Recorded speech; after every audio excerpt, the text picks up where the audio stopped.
You probably know that the Moog Grandmother's filter can go into self-oscillation. You may have discovered this accidentally when trying to craft the sound, and it proved annoying. However, you can also use this for musical results, which is what we're going to explore in this video. It also has some peculiar side effects. Let's go see Grandma. So here's Grandmother. We would normally start with something approaching an init patch, as it's all hands on. There isn't an init patch button.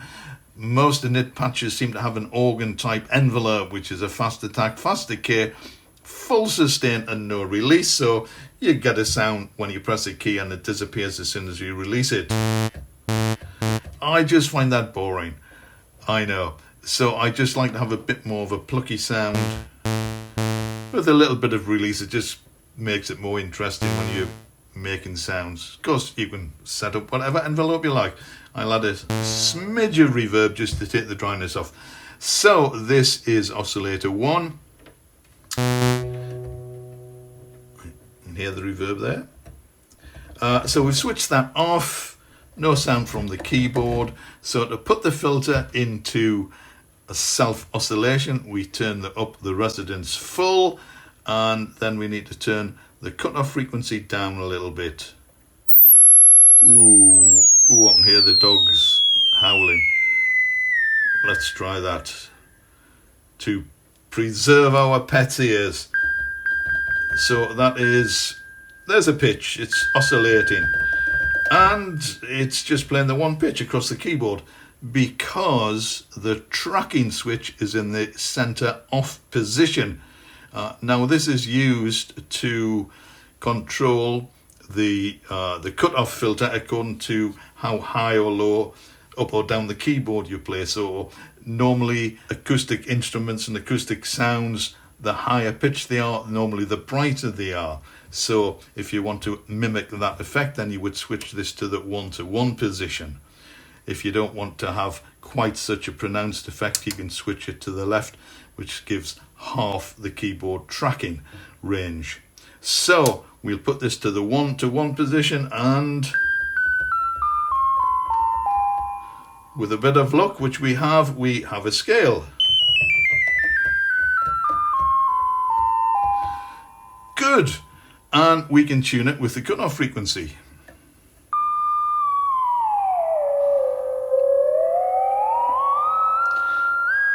We can play R2D2 and just make space noises.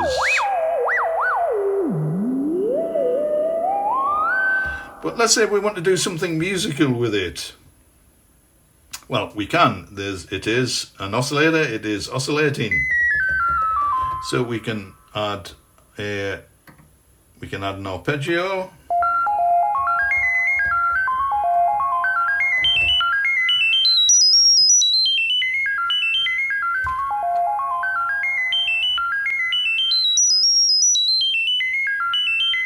I think that sounds quite nice. Perhaps a little high pitched. Let's turn it down a little though.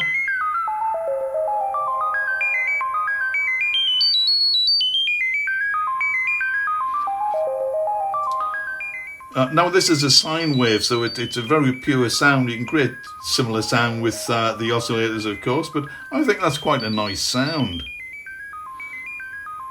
Now I'm going to cheat just for a second, and I'm going to add a little bit of delay. I'm using the Strimon timeline. This is just some random delay I've dialed up. I don't know how to use the thing.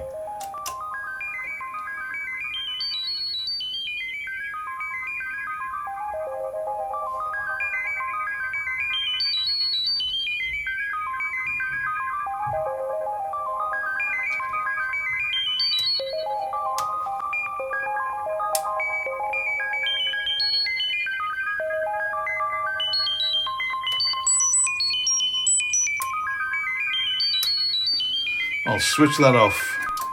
I think that sounds lovely. But if you have a delay pedal, yes, you could plug it in or add delay in your DAW, but just using the reverb on the Grandmother gives a bit of a spacey effect, which is quite nice too.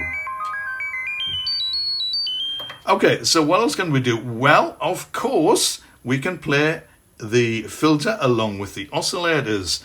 And if you've been paying attention, which I'm sure you have, you will realize that we need to tune them. So let us turn up the first oscillator, oscillator 1. That's not quite in tune. Now, the thing to remember here is that these oscillators are still running through the filter. You could probably bypass the filter if you wanted to, but we'll leave that for another day. At the moment, they're passing through the filter, and turning up the volume affects the sound.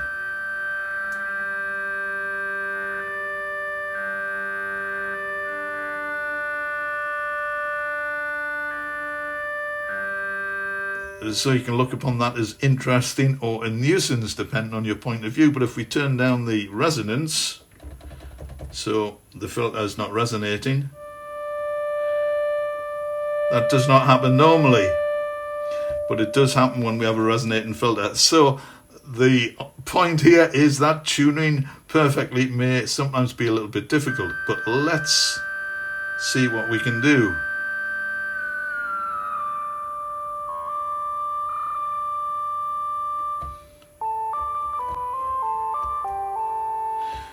That's sort of in tune. I'm quite surprised I got there so quickly. Might be an octave out. Let's try this.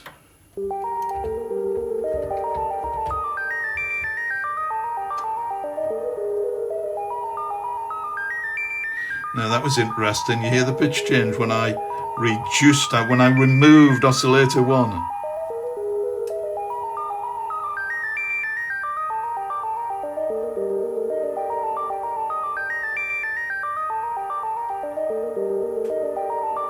Add oscillator 2, remove oscillator 1.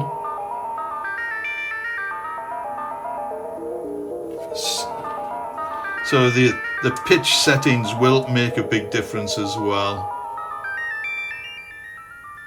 Ooh, cancellation.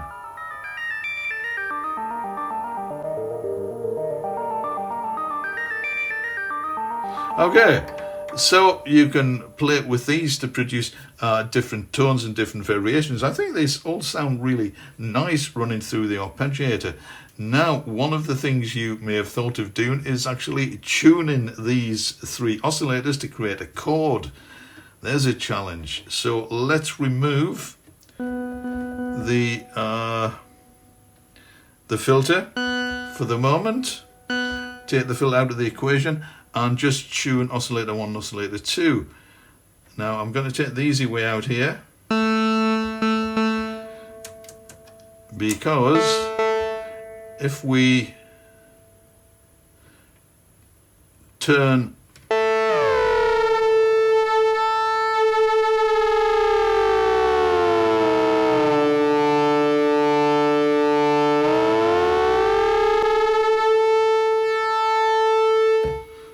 now I have only just realised that I had already tuned this to an interval. So if that last arpeggio sounded a bit strange, that is why. However, I did tune it to a perfect fifth, and it is really easy to do because by default, if you turn oscillator 2's tuning knob all the way to the right, it will give you a fifth. So here's oscillator 1.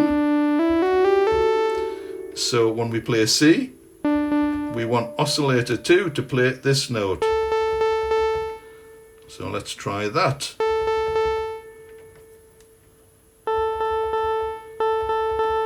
Perfect, and that is just totally automatic. So if we turn on oscillator 1 and oscillator 2, you can mess about with the pitches. That's quite nice.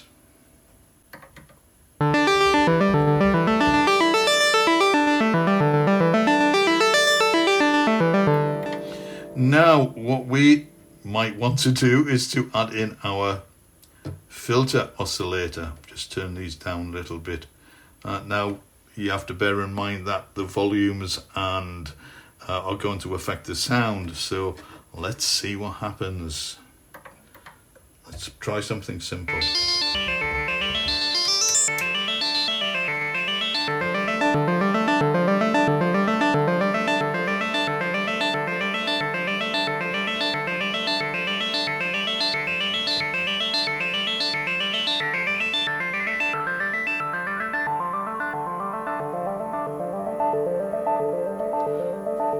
The other thing which I'm just going to point out, as in with most resonance controls, as you increase the resonance, it removes the lower end. So you will notice that although we started with some low pitches on the oscillators, they have more or less disappeared.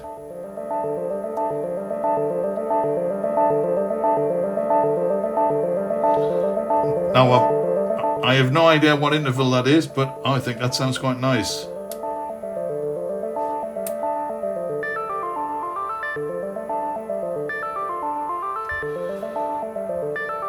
Shall we experiment further? Now I'm turning this anti-clockwise, so we are reducing the filter, so we are cutting out the two main oscillators. And we're just about cutting out the filter as well. Let's turn it up again. Let's turn these down a little.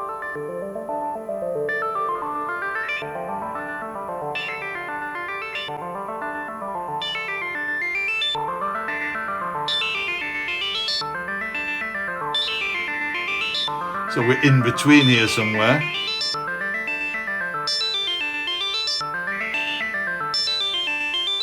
So you can create all sorts of intervals.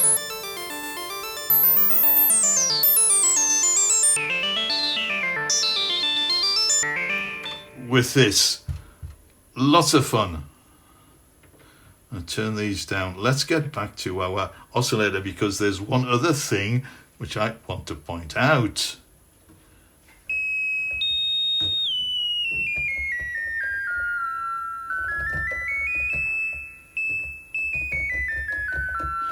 Right, so we have been using this in the 1-to-1 position. So what happens if we move it to the 1-to-2 position?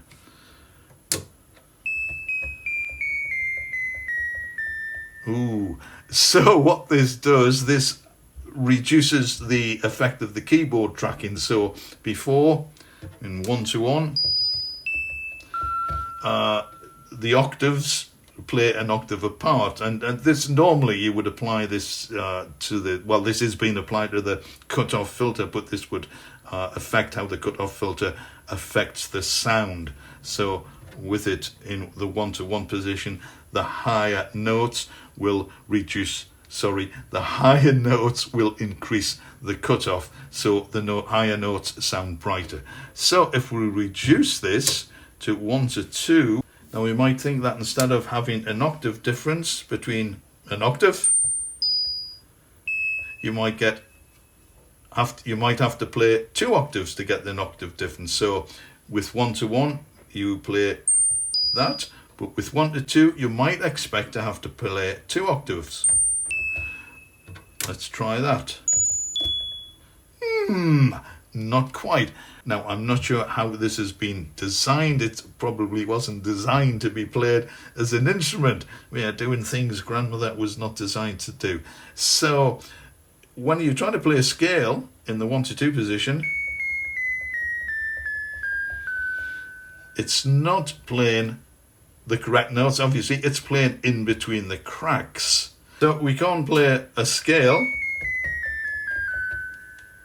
in the 1-to-2 position by playing the scale notes. So how do we play a scale? Assume that we want to. Let's just see how far out the tuning is.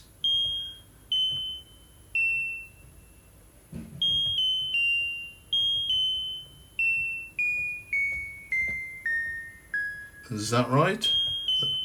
These two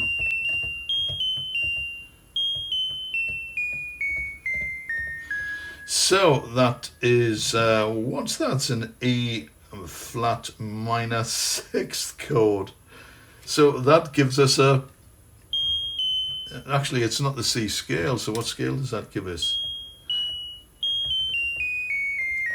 That gives us a G scale. So that's interesting. Anyway, the point is, if you put the tracking switch in the 1-to-2 position, and then let's play an arpeggio. Well, this is just one note, but it's going up and down the keyboard. I think that's quite funky.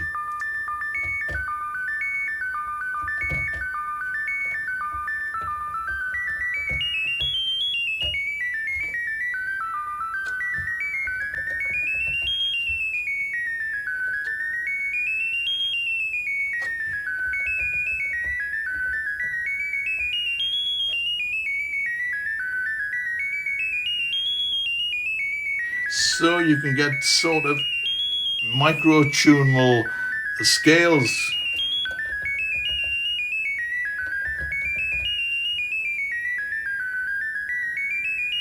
Let's add a bit more release, crank up the reverb.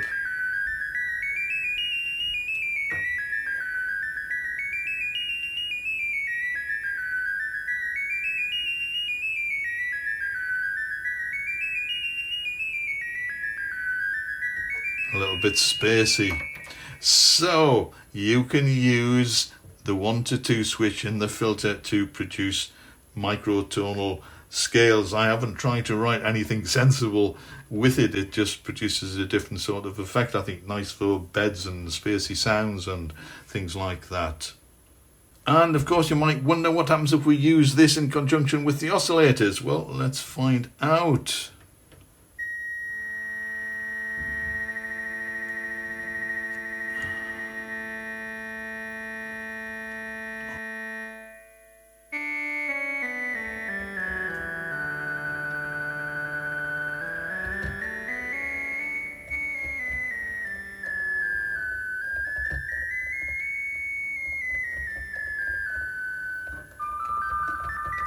Switch it on.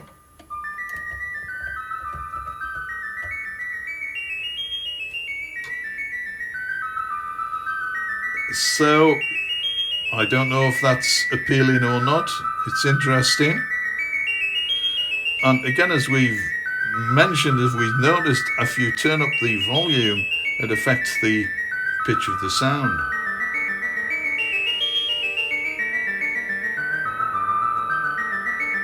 And just for comparison, we'll switch to 1 to 1.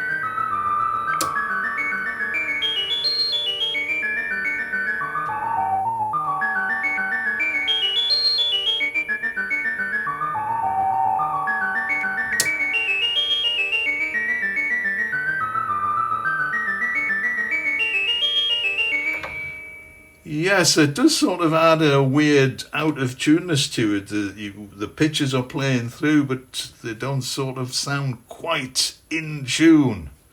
Interesting. I think so. Well, I hope you found that interesting and it gave you some ideas about how you might use your grandmother to create musical ideas and special effects. If you enjoyed this video, I have a lot more videos about the Moog Grandmother. I shall pop a card up there and leave a link to them in the description. You might enjoy those as well. And if you have enjoyed this video, perhaps you'd like to consider subscribing to the channel. Ring the bell.